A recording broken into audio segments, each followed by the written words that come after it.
English कैसे सीखें YouTube channel में आपका स्वागत है। मैं एक बार फिर आप लोगों के सामने एक नई स्टोरी लेकर आया हूं जिसमें ढेर सारी वर्ड मीनिंग्स है और सेंटेंसेस है जिसको आप देखने से पढ़ने से इंग्लिश सीख सकते हैं। अगर आप हमारी वीडियोस लगातार देखते हैं तो आपको धीरे धीरे इंग्लिश लिखना, पढ़ना, बोलना और समझना आने लगेगा। इस वीडियो में दो स्टोरी है, दोनों को हम ट्रांसलेट करेंगे। दोनों छोटी छोटी स्टोरी है, उसमें जो इम्पॉर्टेंट वर्ड मीनिंग्स है उसको मैं लिखता हुआ भी चलूँगा जिससे आपको आसानी से पूरी स्टोरी समझ में आए। इसी के साथ आप कर दीजिए इस वीडियो को लाइक और मैं करता हूँ शुरू। मदर गोट एंड वुल्फ, माता बकरी और भेड़िया। मदर का मतलब होता है माता या फिर माँ, गोट बकरी, एंड और वुल्फ भेड़िया। ध्यान दीजिएगा, इसे वुल्फ पढ़ते हैं, वॉल्फ बहुत से भाई पढ़ते हैं जो गलत है, इसे वुल्फ पढ़ते हैं। वन मॉर्निंग, एक सुबह, मदर गोट माता बकरी वॉज गोइंग जा रही थी, टू मार्केट बाजार। एक सुबह माता बकरी बाजार जा रही थी, टू गेट फूड आइटम्स खाने का सामान लाने, for her only little kid अपने इकलौते छोटे बच्चे के लिए। फूड आइटम्स का मतलब है खाने का सामान, खाने का सामान। ओनली लिटिल किड छोटा इकलौता बच्चा, बकरी के बच्चे को किड कहते हैं, ठीक है, लिटिल छोटा। Take good care of the house, घर का अच्छे से ख्याल रखना। टेक गुड केयर का मतलब है अच्छे से ख्याल रखना, अच्छे से ख्याल रखना। ऑफ द हाउस घर का। माई सन मेरे बेटे। She said to the kid उसने बच्चे से कहा। सेड का मतलब है कहा, शी उसने यानी माता बकरी ने। As she carefully latched the door, जैसे ही उसने संभल कर दरवाजे में कुंडी लगाई। लैच्ड का मतलब है कुंडी लगाई, कुंडी लगाई। लैच का मतलब होता है कुंडी, दरवाजे की कुंडी को इंग्लिश में लैच कहते हैं। द डोर दरवाज़ा, केयरफुली संभल कर या फिर ध्यानपूर्वक, एज जैसे ही, जैसे ही यानी वो जा रही थी तो उसने कहा अच्छे से घर का ख्याल रखना। Do not let anyone in, किसी को भी अंदर आने मत देना।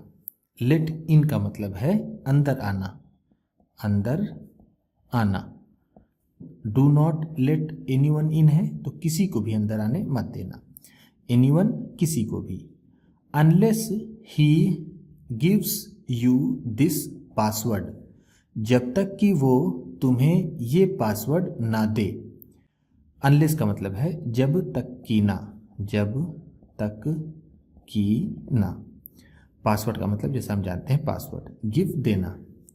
Down with the wolf and all his race, ये पासवर्ड है। इसकी कोई खास मीनिंग हम यहाँ नहीं निकाल सकते। अगर इसकी मीनिंग निकालें तो भेड़िए और उनकी जात से बच के रहना, ठीक है, इसका मतलब ये होगा।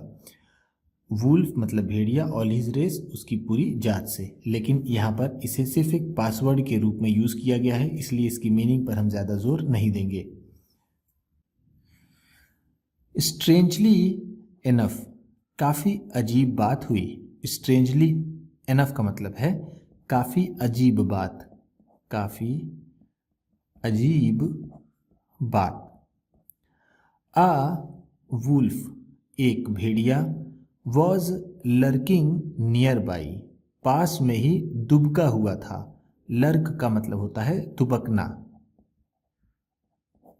वॉज लर्किंग है तो दुबका हुआ था, नियर बाई पास में, एंड हर्ड और उसने सुन लिया, what the goat had said, जो उस बकरी ने कहा था। हर्ड का मतलब है सुन लिया था या फिर सुना था। सो इसलिए एज सून एज, जैसे ही mother goat was out of sight, नज़र से दूर गई। जैसे ही माता बकरी नज़र से दूर गई यानी नज़रों से ओझल हुई। ही वेंट स्लोली, वह धीरे से गया। टू द डोर, दरवाजे पर। एंड नॉक्ड, और खटखटाया। वह धीरे से दरवाजे पर गया और खटखटाया। सो का मतलब है इसलिए एज सुन एज, जैसे ही, जैसे ही। आउट ऑफ साइट का मतलब होता है नज़र से दूर, नज़र से दूर या फिर ओझल। वेंट गया, स्लोली धीरे धीरे, धीरे धीरे। नॉक्ड खटखटाया, खट खटाया। Down with the wolf and all his race, said the wolf softly, कोमलता से उस भेड़िए ने कहा। Down with the wolf and all his race, जो पासवर्ड उसकी माँ ने उसे बताया था, उसने बड़ी ही विनम्रता से, बड़ी ही नरमी भरी आवाज़ में कहा। सॉफ्टली का मतलब है नरमी भरी आवाज़ में। It was the right password, यह सही पासवर्ड था। बट लेकिन, व्हेन द किड, जब बच्चे ने, पीप्ड झांका, थ्रू अ क्रैक, किसी क्रैक से यानी किसी दरार से, इन द डोर, दरवाजे में, एंड सॉ, और उसने देखा, द शैडोई फिगर आउटसाइड, बाहर परछाई भरी एक काया। शैडोई का मतलब है परछाई भरी, जिसकी छवि बने, जिसकी छाया बने। फिगर का मतलब है यहाँ पर काया। आउटसाइड बाहर, सॉ देखा। सी का सेकेंड फॉर्म सॉ होता है। सॉ का मतलब है देखा। क्रैक का मतलब है यहाँ पर दरार, जो दरवाजों में दरार थी उससे उस बच्चे ने झांका यानी देखा। पीप्ड का मतलब है झांका या फिर देखा। He did not feel safe at all, उसने ज़रा भी सुरक्षित महसूस नहीं किया। सेफ का मतलब है सुरक्षित। डिड नॉट फील है तो महसूस नहीं किया, एट ऑल बिल्कुल नहीं। Make a sound of a goat, बकरी की आवाज़ निकालो। मेक अ साउंड का मतलब है आवाज़ निकालो, आवाज़ निकालो। ऑफ अ गोट, किसी बकरी की। ही सेड, उसने कहा यानी उस बच्चे ने कहा। और नहीं तो, I won't let you in, मैं तुम्हें अंदर नहीं आने दूंगा। लेट इन का मतलब होता है अंदर आना। I won't let you in है तो मैं तुम्हें अंदर आने नहीं दूंगा। अ साउंड ऑफ अ गोट, किसी बकरी की आवाज़। ऑफ कोर्स, निश्चित ही। नो वुल्फ कुड मेक, नहीं निकाल सकता था। किसी बकरी की आवाज़ निश्चित है या फिर ये पक्का है कि कोई भेड़िया नहीं निकाल सकता। एंड सो, और इस तरह, wolf had to go away, उस भेड़िए को जाना पड़ा। एज हंग्री, उतना ही भूखा। एज ही हैड कम, जैसा वो आया था। इस तरह उस भेड़िए को वापस जाना पड़ा, जितना भूखा वो आया था उतना ही भूखा। हंग्री का मतलब है भूखा। हैड टू गो अवे, जाना पड़ा, जाना पड़ा। साउंड का मतलब है आवाज़।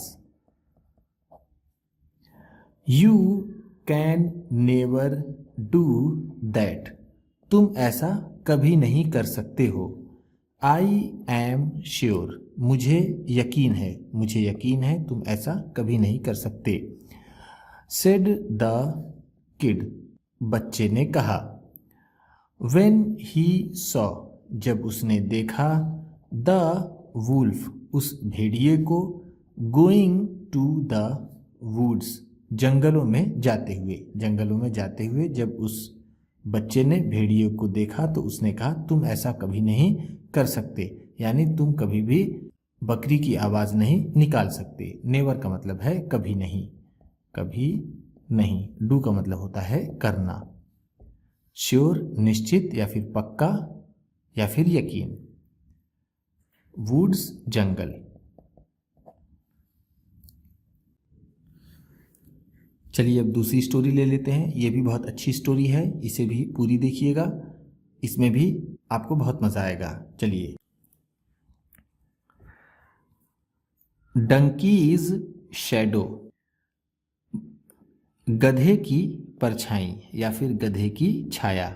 डंकी का मतलब होता है गधा, ये एपस्ट्रॉफी, ये एस, एपस्ट्रॉफी और एस का मतलब होगा का या फिर की या फिर के।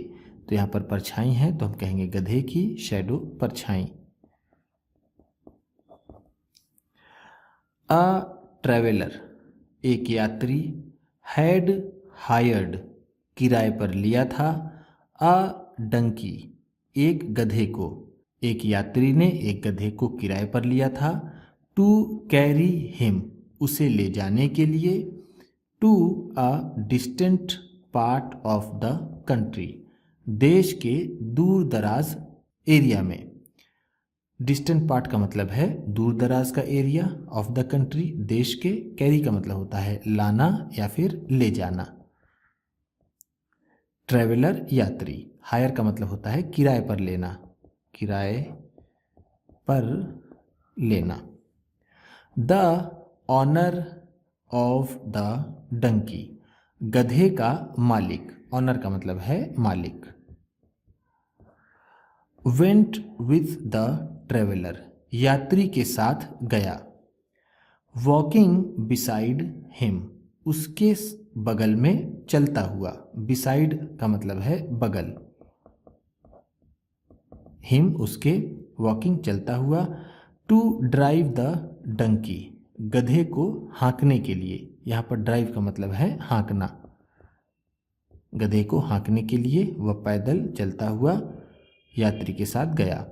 एंड और